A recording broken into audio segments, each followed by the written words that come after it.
All right, so you can't really do anything until you have the data talking to the program. And so to load the data, it's pretty simple actually. You can do it in 2 lines. All right, so there's 2 lines here. I made a variable called data BAM because I'm loading data from the BAM. All right, this is from the embassy BAM. And then it's just calling this particular, this PD here. This is an abbreviation that I set for pandas. All right, I said import pandas as PD. So PD is what I'm going to use for pandas. And then I'm going to use a particular function within pandas called read_CSV. And so it's reading the CSV data. And then all you have to do after that is give it the file name. All right. And so this is the file name. Kind of maybe a little hard to see. But that's the CSV file. I wish I knew how to zoom in a little. Is it possible to zoom from back there? Or maybe, oh yeah, perfect. Okay, that's a little too far. Yeah, perfect. So that's all you need to do. And then the next thing I want to do is I want to take the variable for date and time, and I want to convert it into something that is uniform, and then I'm going to later match up with the other data set. So that's what this next step is telling me. All right. So I've created this data BAM thing, which is it's called a data frame, and you can see an example of a data frame right here. All this stuff right here is part of a data frame. And so I'm assigning a new parameter called local time, and I'm putting it in this specific format. All right. And I give it UTC equals true because it's listed in universal time or GMT, which is conveniently the same time zone as across. So you don't need to do any time conversions, which can be a bit of a pain. All right, and then once you do that, if you just type out the name of this data frame that you created, which we're calling data BAM, and you click run, then it'll print out everything. All right, so it's spitting out all this stuff, kind of nicely formatted, and it should match kind of closely what we have in the CSV file itself. So if you if I go back here to the CSV file, so you'll see some of the same information. All right. If I go back, yeah. All right. So you'll see some of this data. Because it's a lot to show on one screen, it just shows the first 5 or so rows, and then the last 5 or so rows. But there's a total of 8,000 rows and 15 columns. It'll tell you that at the bottom. The next step is I need to read in. So I read in the BAM data, and now I have that loaded into my environment. I also need to load in the purple air data. And this is a little trickier because, like I said earlier, this is just one file here. Yep, it's showing. This is one file. And every single day in the purple air data, the low-cost sensor data, has a different file. So what you can do is put them in a folder. So I've created a folder in my current directory called AQM, and I've put all of the files in that folder. And then I've created a list, basically, to read all of the files that are in that folder. All right. More specifically, all the files that are in that folder that have the .csv suffix. Okay, because those are the data files. So you can do that, and then just like with the other thing, you can sort of print out that data frame, and you should also see something kind of similar to what we saw in the purple air file. All right, so you'll see the date. There were these kind of the MAC address, firmware version, hardware. We skipped over that, but those are still there. Temperature, humidity, dew point, pressure. And then eventually it has to skip some columns here, but because there's too many columns, but eventually you'll start to get to the PM 2.5 and so on and so forth. And now here you'll see that there's a lot more data as well. So if you go to the bottom, it says 133,000 rows and 42 columns. And that's because the data set was every 2 minutes. All right, so there was a new value every 2 minutes, whereas with the embassy data, it was every hour. All right, so you can imagine that's a lot more data. All right, so I'll try to go a little faster here. By the way, this is going to be recorded, I think, hopefully.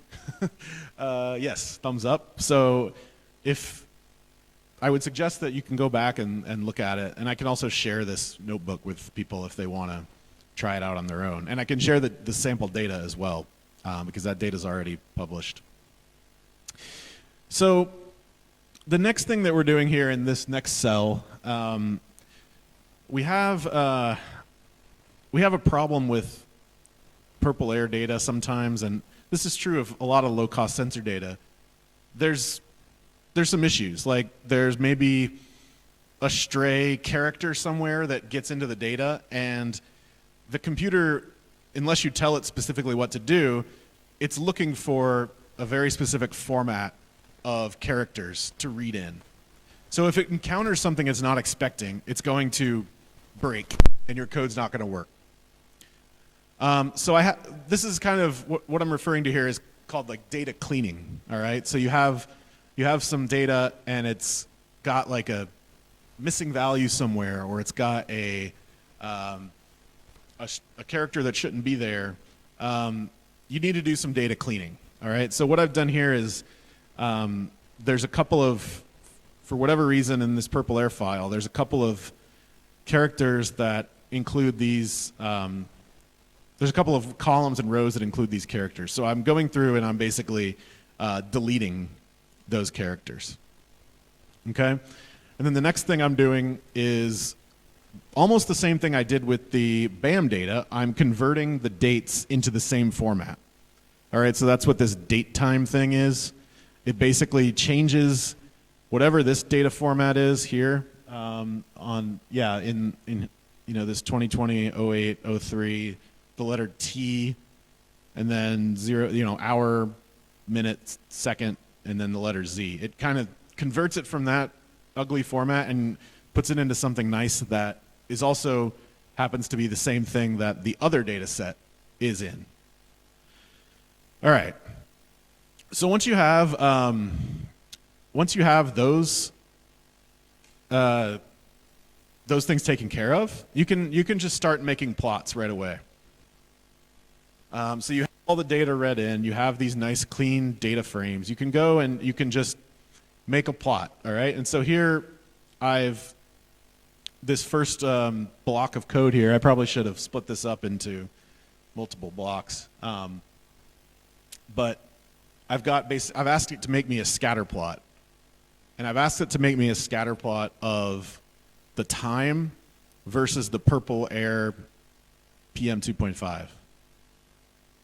Okay, so that's what this first block of code does, and then there you go. You get there's actually 3 plots in this block, so that's why there's 3. But here's the first plot. It's just putting out all the data. All right, no averaging, no statistics, just straight away. And the data set starts basically in March of 2020, and it ends in September of 2020. There's some data here from before. This was testing in a lab somewhere, so this is not data in a craw. This is some lab testing, so we're going to ignore that. We can do a few other things as well. So there's this pandas command called group by. All right, group by. What it does is it lets you sort of resample or group data together. So if you want to group data by a certain day, you can use this command, and it'll basically take all of your data that is within a certain day. All right, so it'll take all the data that has the date tag of March 6th, and it'll put all that together. And then what you can do with that is then take an average. So let's say you want to do the daily average. You can group it by date and then average that result of that grouping. So that's exactly what the second plot is doing here. And now, in the second plot, again, we still have date on the x-axis and we have concentration on the y-axis. So this is now daily average data. So you're starting now to see a little bit more useful information compared to the first plot. You know, the first plot was just data every 2 minutes, and so it was kind of crazy looking. But now we got it a little bit better. And these are sort of the exploratory plots, so we still have kind of some issues here. We need to delete these early files, but we'll get to there.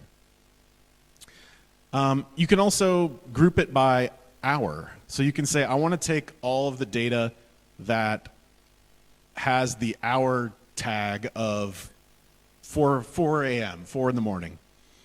And then you can say, I want to average all of those 4 in the mornings, basically.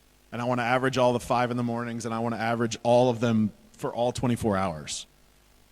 And that would be called a diurnal plot, and that's basically what we've got in this third plot here. All right, so it's take all of the data for the purple air from the March to September of 2020, and average all of the midnights, average all the 1 a.m.s, 2 a.m.s, all the way through to the end of the day. So those are just some kind of exploratory plots you can do. You probably want to, make some nicer plots, and so that's what we'll get to next. But the first thing I want to do is I want to hourly average the purple air data. Why do I want to do that? Well, because the BAM data is hourly averaged. So if we want to have an apples-to-apples comparison, we need to do that. We need to have them on the same time scale. So you can use yet another pandas function. So this pandas thing is quite useful. You can use another pandas function called resample, which I've highlighted. Resample. It basically just resamples your data, and you can tell it how do you want to resample it. If you give it the letter H, it resamples it hourly. If you give it the letter D, I think it does it daily. If you give it M, I'm pretty sure it does monthly, so on and so forth. Super useful. This is something you can do in one line of code that before these tools existed, you would need to code it yourself, which you can do. It's not the end of the world, but it's more work. It's more lines, So this is a really nice feature. And then, whenever I manipulate the data, I try to print out that data frame again. And to print anything out, you just sort of type the name of the data frame and then execute, and it comes out. All right, so we still have kind of some issues here, but we're working on it. The next thing I'm going to do is I'm going to put the purple air data and the BAM data in the same data frame. All right, so I'm basically going to merge the two data sets. And that's going to be useful in terms of making plots. So I do that, again, with just one line, pretty easy. The function is called merge.